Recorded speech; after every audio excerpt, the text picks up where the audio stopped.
Fala galera da academia, beleza? Professor Belinati na área para mais uma aulinha de genética. Estamos chegando perto já do fim da genética, tá? Tem mais algumas poucas aulas apenas para gravar, para a gente concluir este tópico que é maravilhoso. O que a gente vai ver agora nessa aula de hoje aqui? A gente está mexendo com casos especiais da segunda lei, com as exceções da segunda lei. Já vimos a interação gênica epistática dominante e recessiva, já vimos a interação gênica não epistática complementar e agora a interação gênica aditiva. O que é a interação gênica aditiva, moçada? Por que ela está numa aula à parte? Porque na interação gênica aditiva, a gente vai ter que mudar um pouco a forma de pensar. Não vai interessar aqui na aula de hoje qual é o alelo que está dominante ou recessivo. Vai interessar apenas quantos são os alelos que estão dominantes ou recessivos. Essa mudança de qualitativo, que é até a aula passada, para quantitativo, que é essa aula, é difícil para o nosso cérebro, tá? Então, por isso eu quis fazer uma aula à parte, vamos aqui com calma, uma aula bem esmiuçada para ver se a gente não comete nenhum erro ao longo aqui do nosso desenvolvimento do raciocínio. Bora? Então, herança aditiva, definição. Efeito acumulativo de vários genes envolvidos, por isso também herança poligênica, cada um contribuindo com uma parcela para a formação da característica. Então, já vamos avaliar aqui, né, que eu tenho um efeito acumulativo sobre um fenótipo mínimo. Esse fenótipo mínimo vai ter um efeito aditivo, 2, 3, 4, N efeitos aditivos, vai depender do número de genes envolvidos, até chegar no fenótipo máximo. Então, entre o fenótipo mínimo e o fenótipo máximo, eu tenho uma variação. Esta variação vai ser importante para você avaliar a partir do número de genes envolvidos. Então, por exemplo, se eu tiver uma variação ali, né, de 10 centímetros entre o mínimo e o máximo do fenótipo de uma planta, e eu tiver uma incidência de 4 alelos efetivos, tá? Então eu vou pegar esses 10 centímetros, dividir por 4, e eu tenho o efeito de cada um. Então cada um contribui com 2,5 centímetros. Então o fenótipo mínimo, por exemplo, é de 50 centímetros e o fenótipo máximo de 60 centímetros. A diferença entre eles, 10 centímetros e cada alelo dominante, 2,5. Vamos melhorar esse entendimento? Vamos melhorar esse entendimento. Então, aqui, um outro slide sobre herança aditiva, agora com um pouco mais de explicação teórica. Participam 2 ou mais pares de genes com segregação independente, tá? Vale a pena informar para vocês que eu tenho a segregação independente, linkage é a próxima aula, tá bom? Ainda não é linkage, tudo que a gente está falando de segunda lei até o momento é segregação independente. Efeito acumulativo, cada um contribuindo com uma parcela. O fenótipo é determinado pela quantidade que o indivíduo apresenta de um determinado gene expressivo. Perceba, ele disse quantidade e não o tipo, tá? Vamos destacar isso aqui que é importante, tá? A quantidade. Deixa eu pegar aqui o marca-texto e destacar a quantidade para vocês, tá bom? E esta, né, avaliação aqui da herança aditiva vai apresentar para a gente fenótipos intermediários entre o mínimo e o máximo, então a gente tem uma variação contínua ou gradual da característica. Não é mais aquele elemento que a gente olhava, tá, com uma variação binária. Agora a gente tem uma gradualidade ou uma continuidade nessa variação. Então é peso, altura, cor, produtividade, um monte de coisa envolvida, tá? O exemplo mais batido aqui, que a gente precisa avaliar na nossa aula, porque cai bastante no vestibular, é a cor da pele humana. Então, aqui tem uma imagem ilustrativa e a tabela que faz a explicação dessa imagem. Então, eu tenho 1, 2, 3, 4, 5 fenótipos para a cor da pele. Claro que existem muito mais, isso aqui é só para efeito pedagógico e explicativo. Esses 5 fenótipos são explicados por essas variações genotípicas. O que a gente tem de diferença nessas variações genotípicas? Vejam lá na tabela. Eu posso ter 0 dominantes, 1 dominante, 2 dominantes, 3 dominantes ou 4 dominantes. Tá? Então aqui, regrinha de ouro da herança quantitativa e herança aditiva. Quando eu estou mexendo com 4 alelos aditivos, 2 para A e 2 para B, eu tenho quantas variações fenotípicas? Eu tenho 5 variações fenotípicas. Por que eu adiciono 1 no número de variações fenotípicas? Porque o primeiro indivíduo que está aqui, chamado de branco, ele tem 0 dominantes. Então começa com 0, é o primeiro. O segundo tem 1 dominante, o próximo tem 2 dominantes, o terceiro, né, aqui, o quarto aqui representado tem 3 dominantes e o quinto aqui representado tem 4 dominantes. É isso que está acontecendo. Tá? Então, 0 dominante, 1, 2, 3, 4, eu tenho 5 variações e esses são os genótipos aqui. Vamos fazer o cruzamento mendeliano clássico, então, para a gente comparar? Bora. Então, duplo dominante com duplo recessivo. Cada um deles gera só um tipo de gameta, né? Esse aqui só vai ter azão e bezão no gameta, o outro só vai ter azinho e bezinho no gameta. Ele gera um heterozigoto aqui, ó, na F1, que é azão, azinho e bezão, bezinho. E esse indivíduo, quando for produzir os seus gametas, o que a gente vai ter que usar? Formulazinha dos gametas, né? Gametas elevado ao número de... gametas, o número de tipos de gametas é o número 2 elevado ao número de heterozigoses. Aqui a gente tem uma heterozigose para A e uma heterozigose para B. Então, número de heterozigoses, 2. 2 elevado ao quadrado, 4 tipos de gameta. Então, eles aí. Azão, bezão, azão, bezinho, azinho, bezão, azinho, bezinho. Isso daqui você monta naquela árvore de combinações, né? O azão combina com o bezão e o bezinho, e o azinho combina com o bezão e o bezinho. Você vai chegar em 4 tipos. Cruzamento entre eles, a gente vai ter aquele quadradão de Punnett com 16 possibilidades. Essas 16 possibilidades estão assim distribuídas. Por que eu tenho só uma em 16 que tem 4 dominantes? Olha lá no quadrado de Punnett. Só uma combinação vai ter azão, azão, bezão, bezão. Pode procurar nesse quadrado também que 4 vão ter, né, a combinação com 3 dominantes. Perceba, eu posso ter dominante 1 de A, 2 de B, ou 2 de A e 1 de B, que eles são idênticos. Idênticos como? Vamos olhar a chave? Azão adiciona pigmento, que é melanina, bezão também, enquanto que os seus excessivos não adicionam. Então, ó, quem tem tudo dominante tem o máximo de produção de pigmento, é o negro. Quem tem 3 dominantes vai apresentar apenas, né, uma parcela da produção do pigmento, bem próxima da máxima. Quem tem 2 dominantes, uma parcela menor ainda. Quem tem 1 dominante, uma parcela de produção de pigmento menor ainda. E que tem 0 dominantes, produz o mínimo possível de pigmento. Então, o que está dando de proporção? Se você contar lá no quadrado de Punnett, 1, 4, 6, 4, 1. Tá? Como era mesmo a segunda lei? Na segunda lei, vamos olhar lá rapidão. Né? Eu tenho um indivíduo que era amarelo liso, cruzando com verde rugoso, então duplo dominante com duplo recessivo, gerando duplo heterozigoto. A regra da quantidade de gameta aqui, ó, é a mesma, 2 elevado ao número de heterozigoses, 4 tipos de gameta, só que a proporção fenotípica era bem diferente, né? 9 para 3 para 3 para 1. Por que a outra deu 1, 4, 6, 4, 1? Porque aqui, na segunda lei, essa daqui que eu estou te mostrando, olha só, quem é duplo dominante ou quem é heterozigoto é igual. Então, vezão, vezão ou vezão, vezinho são colocados juntos. Quem é risão, é risão. Quem é risão, é risinho são colocados juntos. Porque essa herança que está no slide para vocês é uma herança qualitativa. A que eu mostrei antes para vocês é quantitativa. Interessa a quantidade de alelos que eu tenho dominantes. Então, quem tem 4 é diferente de quem tem 3, que é diferente de quem tem 2. Então, eu não posso somar essa galera, porque eles são fenotipicamente diferentes. Então, vamos continuar aqui. Vamos fazer o exercício que eu prometi da Estadual de Maringá. Então, conforme Davenport, 1913, a cor da pele na espécie humana é resultante da ação de 2 pares de genes, azão, azinho, bezão, bezinho, sem dominância. Isso aqui é exatamente o que eu te falei na aula de casos da primeira lei. Tá? A ausência de dominância, só que lá eu usava só um gene, certo? Que eu tinha 0 dominantes, 1 dominante ou 2 dominantes, por isso que eu tinha 3 classes fenotípicas. Aqui são 2 de uma vez. Então, dessa forma, azão e bezão possuem efeito aditivo e determinam a produção da mesma quantidade de melanina. Considerando os filhos resultantes da união de um homem de pele clara com uma mulher mulata escura, heterozigótica para o gene A, azão, azinho, bezão, bezão, assinale o que for correto. Tá? Essa nomenclatura aqui, gente, que eu estou usando, de branco, negro, mulato, tal, tal, tal, é desta colocação aqui de Davenport, tá bom? Vamos olhar adiante. Então, o pai é duplo homozigoto recessivo, azinho, azinho, bezão, bezinho, bezinho, e a mãe, do jeito que ele descreveu lá, azão, azinho, bezão, bezão. Gametas do pai, só tem um tipo, gametas da mãe, 2 tipos. Vamos colocar a fórmulazinha aqui? 2 elevado ao número de heterozigoses? A mãe tem quantas heterozigoses? Uma heterozigose. Ela tem heterozigose só em A. Então, ela tem 2 tipos de gameta, que é 2 elevado à primeira, uma heterozigose. Olha lá, 2 tipos de gameta. Quais são os únicos resultados possíveis? Vamos ver. Metade dos filhos vai ser mulato médio e a outra metade vai ser mulato claro. Certo? Porque eu combino o gameta do pai com o primeiro tipo de gameta da mãe, dá mulato médio, 2 dominantes, de acordo com aquela tabela que a gente viu. Perceba que aqui ele não deu a tabela. A gente tem que ter essa informação quando vai fazer a prova.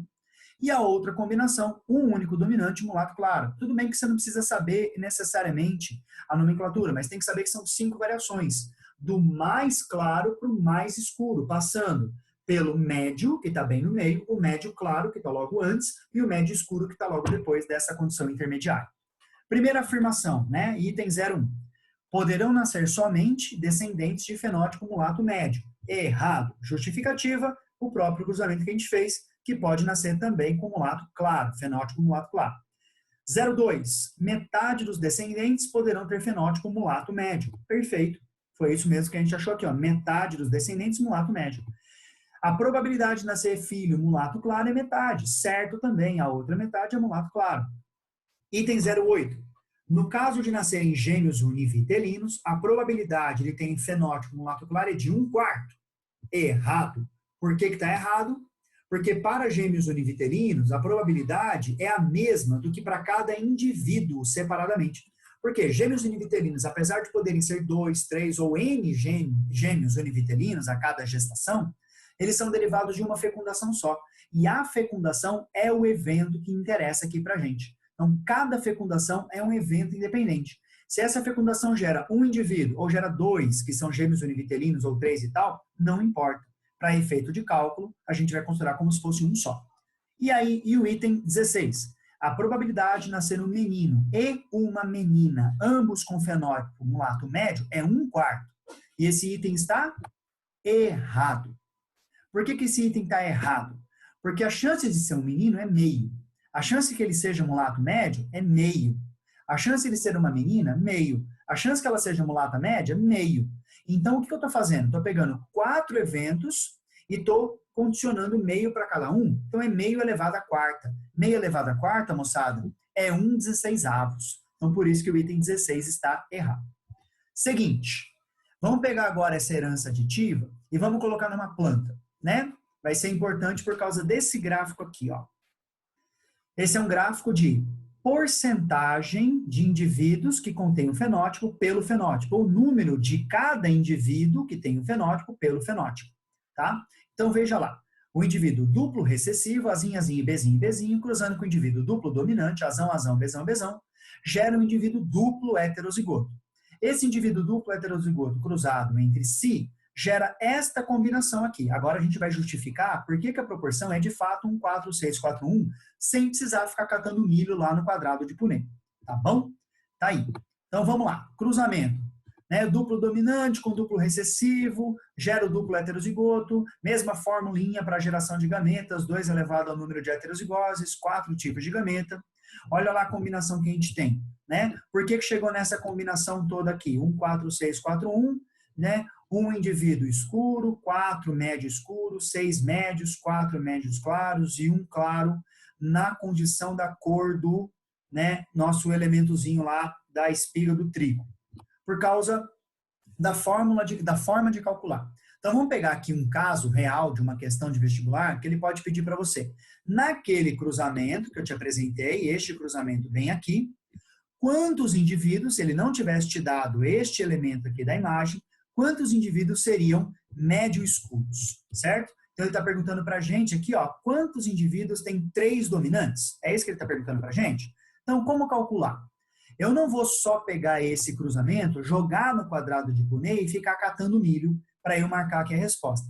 Por que eu não vou fazer isso? Porque montar o quadrado de Punnett leva tempo. E aí, na prova, você tem que ganhar tempo. Então, como é que a gente pode ganhar tempo para fazer esse cálculo? Vamos aprender um jeito de ganhar tempo. Eu vou ganhar tempo usando o binômio de Newton, o triângulo de Pascal e a curva de Gauss.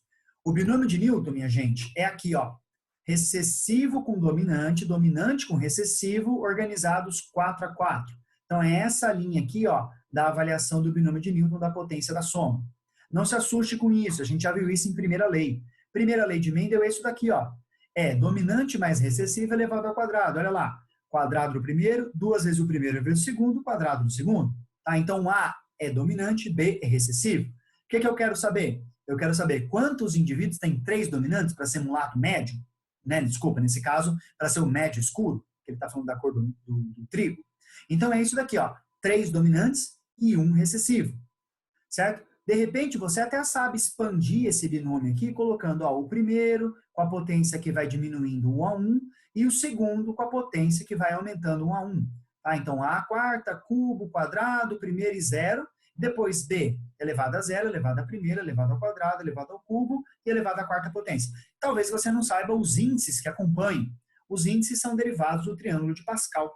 Então, esse número 1 é esse número 1 aqui, esse número 4 é esse número 4 aqui, o número 6 está bem aqui, o número 4 está bem aqui, o número 1 está bem aqui. Então, se você já tivesse na cabeça que quando eu tenho 4 alelos, eu tenho 5 variações fenotípicas, ele pediu para a gente a segunda aqui, ó, na variação do mais escuro para o mais claro, então você já poderia vir aqui e matar a pau, ó. A segunda, do mais escuro para o mais claro, são 4 em 16. Ou então, olha aqui, ó, monta só o triângulo de Pascal. Número 1, número 4, 6, 4, 1, ó. A segunda das 5 variações das 16, né, que eu tenho a soma dessa linha, é o universo total. Então, 4 em 16. E você vai perceber que todas essas distribuições seguem um padrão simétrico em torno da média. Tá? O que eu tenho aqui? O mais frequente, não o número 6? Então, o mais frequente está aqui, ó. A frequência de fenótipo médio é a mais elevada de todas. Se eu tiver um fenótipo que não é o médio, seja ele mais claro ou mais escuro, a frequência dele é menor do que aquela do fenótipo médio. Então, é isso que o curva de Gauss mostra para a gente. Então, vamos lá. A gente ainda está pensando em como calcular aquele médio escuro. Esse slide aqui não é para te assustar, pelo contrário, é para te mostrar o caminho que a gente está fazendo e daqui a pouco eu dou o pulo do gato.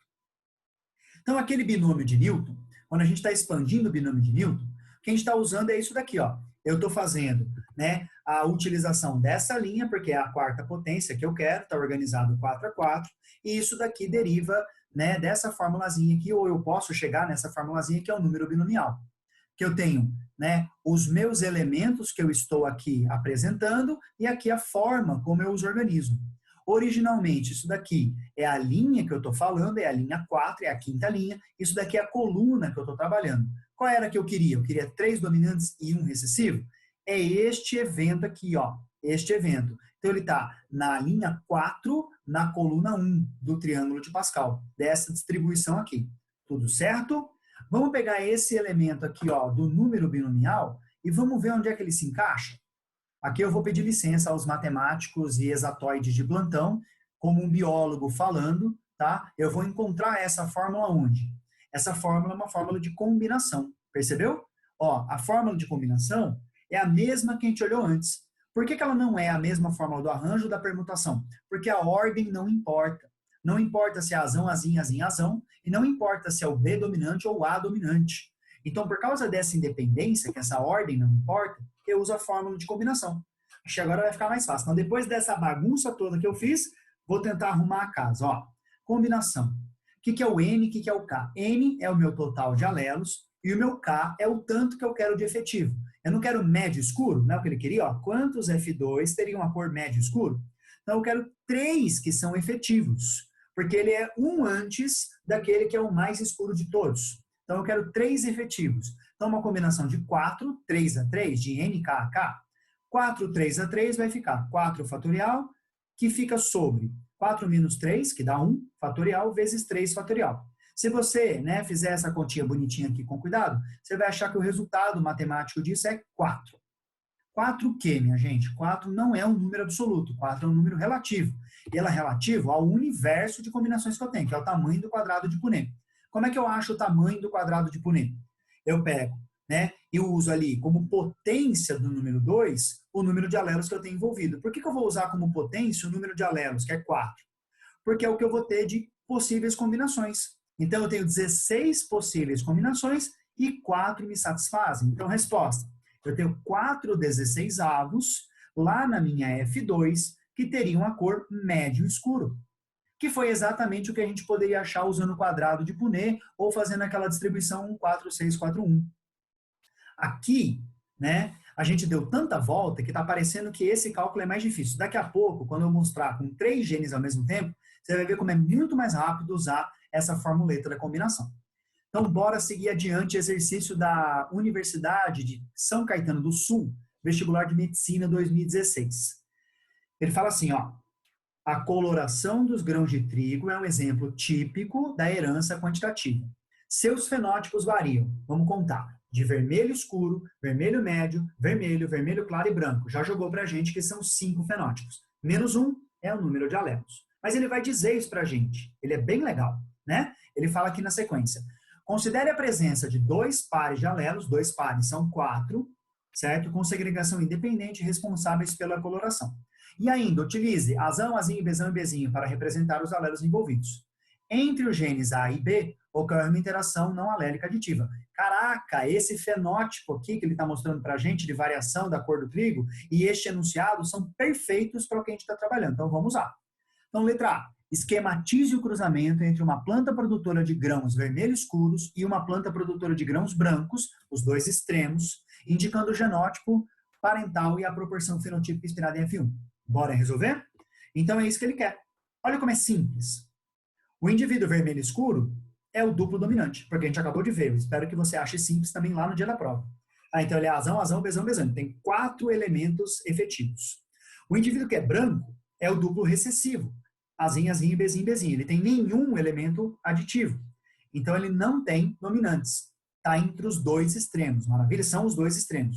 O descendente deles é necessariamente o duplo heterozigoto.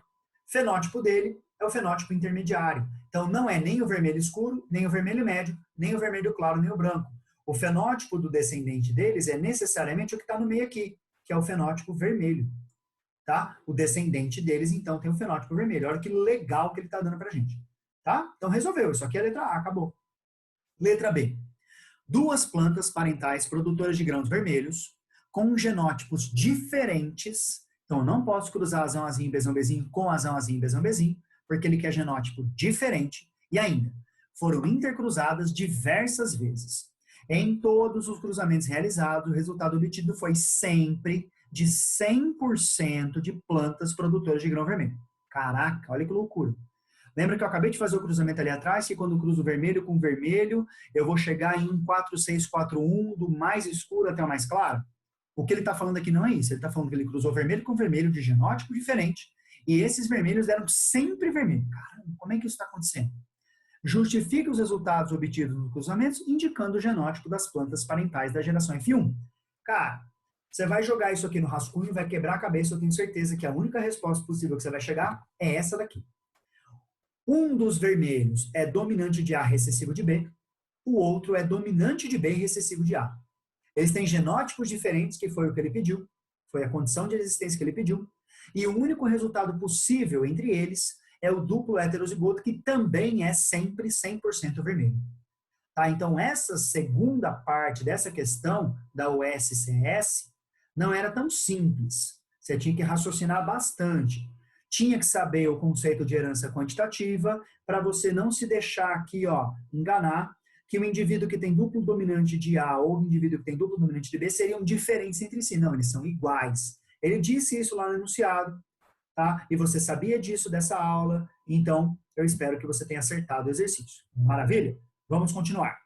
Agora, olhando para essa tabela, a gente tem certeza do que está acontecendo. Olha lá os vermelhos. Azão, azão, bezinho, bezinho, azinho, azinho, bezão, bezão, ou ainda azão, azinho, bezão, bezinho, são todos igualmente vermelhos. Então, esta letra B é justificada pela tabela. Precisava da tabela na resposta? Não. A resposta é só isso aí que está na tela para você.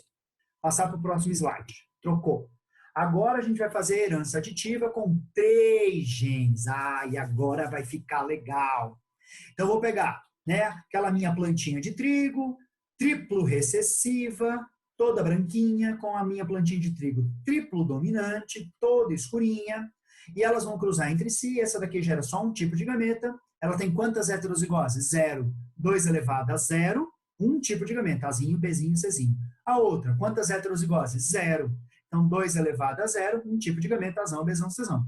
Cruzando o gameta Azão, Bezão, Czão, com Azinho, Bzinho, Czinho, único resultado possível, Azão, Azinho, Bezão, Bezinho, Czão, Czinho. Fenótipo desse cara é exatamente o intermediário dos seus 2 parentais, dos 2 extremos. Cruzando o F1 consigo mesmo, eu chego na F2. Olha a F2 que malucona. Proporção ali, ó, eu vou ter 1 para 6, para 15, para 20, para 15, para 6, para 1. Esta proporção toda aqui vai derivar do quadradão de Punnett. Cara, e quando eu falo quadradão aqui, ele é grande mesmo. Vamos chegar nele? Vamos chegar nele. Então tá aí o cruzamento. triplo dominante com triplo recessivo, um tipo de gameta só para cada um deles. O triplo heterozigoto, quantos tipos de gameta? Lembra a fórmula? 2 elevado ao número de heterozigoses, nesse caso são 3, uma para A, uma para B, uma para C, dá 8 tipos. Tá? Então, 8 tipos de gameta, faz via árvore de combinação. Então, o Azão combina com Bzão e Czão, ou o Bzão combina com o Czinho. Então, vai dar Azão, Bzão, Czinho. Depois o Azão combina com o Bzinho, Czão, Czinho, vai abrindo tudo, você vai achar 8 tipos de gameta. Esses 8 tipos de gameta, quando se juntam, gera essa coisa gigantesca inteira que eu coloquei aqui reduzida, porque não ia caber. Tá? O que a gente percebe? Que na F2 eu tenho indivíduos com 6 dominantes, 5, 4, 3, 2, 1 e nenhum dominante. Então, quantos genes temos envolvidos? 6 genes. Quantas são as classes fenotípicas? É o número de alelos mais 1. Então, 1, 2, 3, 4, 5, 6, 7 classes fenotípicas, certo? Ali estão as proporções de cada classe, vamos justificar já essas proporções. Vamos lembrar da chave, que A, B e C adicionam o pigmento igualmente, enquanto que Azinho, Bzinho e Czinho não adicionam. Então, as cores ficam, ó lá, muito escuro, muito claro. O cara aqui é médio, então vou passar do muito claro, para o médio claro, para o médio, depois o médio escuro, o escuro e o muito escuro. Tá? Essas 7 gradações aqui. Vamos olhar então como é que essa proporção chegou em 1 para 6, para 15, para 20, para 15, para 6, para 1. Tá? Como é que a gente vai calcular isso? A gente vai usar aqui o exemplo, a mesma coisa, vou usar o mesmo exemplo que eu usei lá naquele outro caso. Eu quero saber agora, quantos aqui da F2 tem a cor médio escuro? Lembra o que é médio escuro? Médio escuro é quando eu tenho 4 dominantes. Tá? Então, médio escuro é quando eu tenho 4 dominantes. Então, a gente pode pegar, olha lá, o quadrado de Punnett, não falei que era grande? Nesse quadrado de Punnett, você pode procurar, então, quantos indivíduos vão ter 4 dominantes. Primeiro que você vai levar um tempão para montar esse quadrado. Esse quadrado, olha só, ele tem 8 colunas por 8 linhas, que é o total de gametas que cada triplo heterozigoto gera. Tem 64 combinações. Nessas 64 combinações, você achar todo mundo que tem 4 dominantes, primeiro que é arriscado, que você pode deixar faltar algum. Tá? Então, é demorado e arriscado. Não recomendo. Então, vamos ao triângulo, né, de Pascal e o binômio de Newton. Com o triângulo de Pascal e o binômio de Newton, a coisa fica mais fácil. Lembra o que ele quer? Ele quer com 4 dominantes, e eu tenho um máximo de 6 dominantes. Então, ó, eu tenho que combinar aqui 6 dominantes e recessivos organizados 6 a 6. Vamos lá, como é que monta isso daqui? Eu pego o primeiro, coloco ali a máxima potência, a cada elemento eu vou diminuindo uma unidade da potência dele até chegar em 0. Eu pego o segundo e faço o contrário. Mínimo da potência, 0, aí eu vou aumentando a potência em uma unidade a cada elemento. O que eu queria? Eu queria que ele tivesse 4 dominantes. Está aqui, ó. 4 dominantes e 2 recessivos. São 15. 15 nesse universo de 64. Mas montar isso daqui, galera, também demora. Porque você vai ter que abrir, expandir e tudo mais. Ah, mas eu poderia usar o triângulo de Pascal? Se eu quero, não o primeiro, não o segundo, mas eu quero o terceiro termo, que tem 4 dominantes, é só eu pensar, bom, eu não quero o primeiro, porque ele tem 6 dominantes. Eu não quero o segundo, porque ele tem 5 dominantes. Eu quero o terceiro termo dessa sequência, porque ele tem 4 dominantes. Então, eu vou lá direto no triângulo de Pascal, na 7ª linha, a linha 6 aqui, ó, do número 6, que é dominante mais recessivo elevado à sexta, e eu pego o terceiro termo, ó lá, que é 15, num universo de 64. Você pode até achar o triângulo de Pascal mais rápido que o binômio de Newton, o binômio de Newton mais rápido que o meu quadrado de Punnett. Mas sabe o que eu acho mais rápido de todos? A fórmula de combinação. A fórmula de combinação. Aquela fórmula, né, que eu vou colocar o número de alelos e aqui o total de efetivos que eu quero. Quantos alelos eu tenho, então? Eu tenho 6 alelos, não era isso? Olha lá, 6 alelos, eu quero 4 efetivos para ser médio escuro. Então, vou fazer a combinação de 6, 4 a 4. Monta lá, 6 fatorial dividido por 6 menos 4 fatorial, que multiplica 4 fatorial. Resolvendo aqui, né, essa fraçãozinha, esses fatoriais, você vai chegar no número de 15.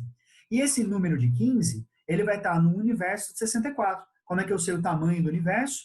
Ou é o tamanho do quadrado de Punnett, tamanho do meu universo, ou então tá? É o número 2 elevado ao número de alelos efetivos que eu tenho, o número de alelos totais que eu tenho, perdão, que é 6. 2 elevado a sexta, 64. Então, resposta, 15/64.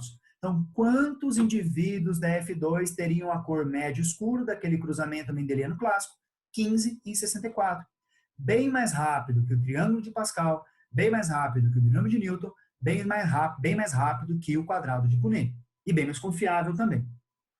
Bora resolver mais questões. Exercício da UFO. Olha que lindo esse exercício da UFO, para a gente treinar o que a gente acabou de aprender. Numa determinada espécie de milho, a altura da planta varia de 150 a 300 centímetros, cruzando-se linhagens homozigóticas que produzem plantas com altura de 150, ou seja, o fenótipo mínimo, com linhagens que produzem plantas com altura de 300 centímetros, ou seja, o fenótipo máximo. Obteve uma geração, F1, que já dá para saber aqui de cara, que tem o fenótipo intermediário, a média aritmética dos dois, tá? Que, autofecundada, originou 7 fenótipos. 7 fenótipos. 7. Pronto, olha que lindeza. Se tem 7 fenótipos, eu subtraio uma unidade e eu chego no número de alelos. 7 menos 1, 6. Então, quantos genes efetivos estão atuando na herança da altura do milho? Na herança quantitativa, o número de genótipos, de fenótipos de F2 é igual ao número de genes envolvidos menos 1. Desta forma, estão atuando na herança da altura do milho 6 genes. Tá? A UFO perguntando, então, a relação entre o número de fenótipos e o número de alelos efetivos, o número de genes envolvidos, certo? De novo, insisto, a nomenclatura aqui é confusa. Ele chama gene de alelo, alelo de gene, porque todos eles têm o mesmo efeito, tá? Então, por isso que eu posso escrever, né, alelos, que são 6 alelos, na verdade, 3 genes, cada gene com 2 alelos, eu posso escrever direto 6 genes, que foi o que ele colocou na pergunta. Quando ele coloca isso na pergunta, ele está tirando a dúvida da resposta. Então, usa o termo que ele usou na pergunta, 6 genes envolvidos. Agora, quantos centímetros cada gene efetivo adiciona ao fenótipo mínimo? Então, ele está usando isso aqui que a gente acabou de fazer. Com 6 genes efetivos, né, qual é a adição de cada um sobre o fenótipo mínimo? Então, qual que é a diferença entre o máximo e o mínimo? A diferença entre o máximo e o mínimo não é de 150 centímetros? E o número de alelos dominantes que eu posso ter não varia de 0 a 6? Então, olha a conta que a gente está fazendo. A contribuição do gene aditivo é a diferença entre os extremos dividida pelo número de genes. Assim temos o máximo menos o mínimo dividido pelo número de genes. 300 menos 150 dá 150, dividido por 6. O efeito de cada um, então, é de 25 centímetros.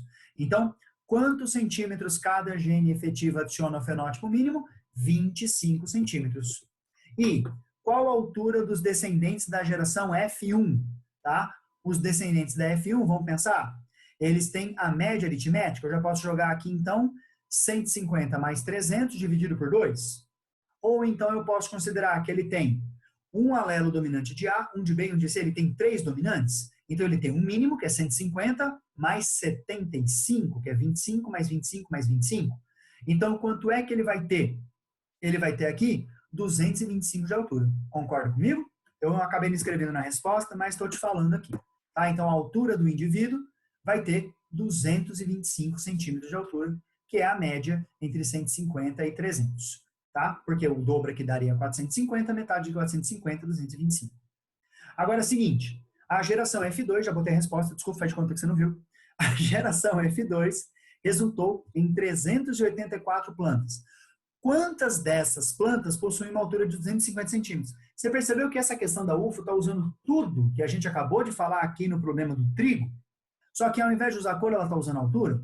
Então ele quer uma planta que tenha 250 centímetros de altura, tá? Entre 384. Vamos lá. Para ter 250 centímetros de altura, quantos efetivos eu tenho que ter? Cada efetivo não soma 25 centímetros? Então eu vou ter que ter, vamos lá, o mínimo, 150 mais um efetivo, 175.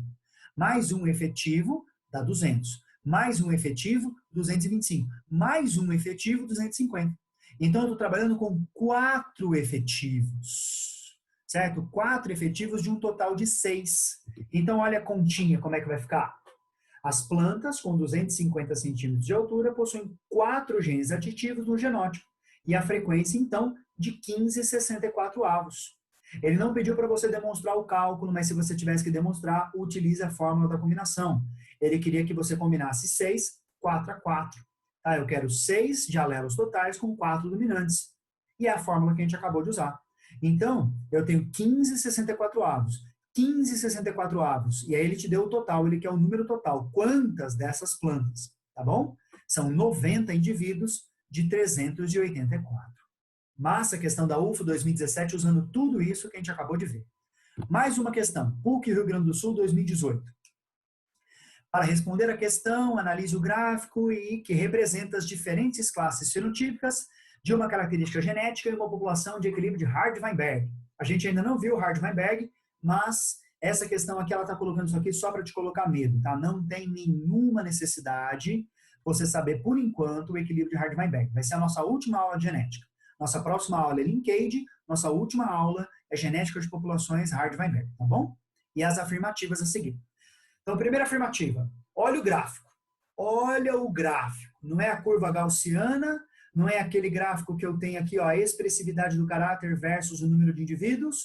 O maior número de indivíduos é que tem a expressividade intermediária. Os dois extremos têm os menores índices aqui.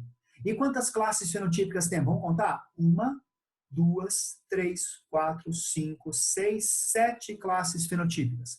Dessas 7 classes fenotípicas, então a gente tem aqui esta variação. Então já dá para saber quantos alelos, né? 7 classes fenotípicas, eu tenho 6 alelos envolvidos. Então bora.